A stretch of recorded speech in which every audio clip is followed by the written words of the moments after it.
இந்த வீடியோ நீங்க சோசியல் மீடியால நியூஸ் சேனல்லே பார்த்திருப்பீங்க. ஐபோனுக்காக ஒரு ஃபேமிலியை செல்ஃபார்ம் பண்ணி இறந்துட்டாங்க அப்படிங்கிற நியூஸ். ஆனா இந்த நியூஸ் உண்மையே கிடையாது.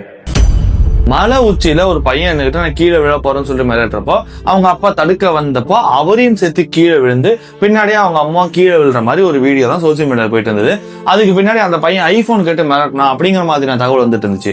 ஆனா அந்த பையனோட சித்தி, அவங்க அம்மாவோட தங்கச்சி, அவங்களே கண்டிப்பா இது வந்து ஐபோனுக்கானது கிடையாது, ஏன்னா அவன்கிட்ட ஆல்ரெடி ஐபோன் இருந்திருக்கு, இதை தாண்டி அந்த பையன் நீட் எக்ஸாம்க்கோ ப்ரிப்பேர் பண்ற அளவுக்கு தெளிவா இருக்கிற பையன் தான்.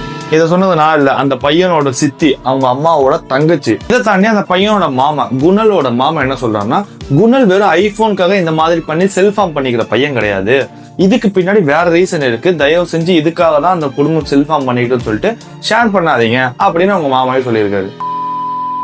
பொதுவாவே நம்ம நியூஸ் சேனல்ல மர்மத்தை கொட்டுறதுக்கான காரணமே இதுதான். உண்மையான நியூஸ் கொடுக்கறத கூட பரவாயில்ல, பொய்யான நியூஸை பரப்பாதீங்கன்னாங்கிற மாதிரி தான் போயிட்டு இருக்கு. எங்க போய் முடிய போதோ. ரெகுலர் இன்ஃபர்மேஷனுக்கு சப்ஸ்கிரைப் பண்ணிக்கோங்க.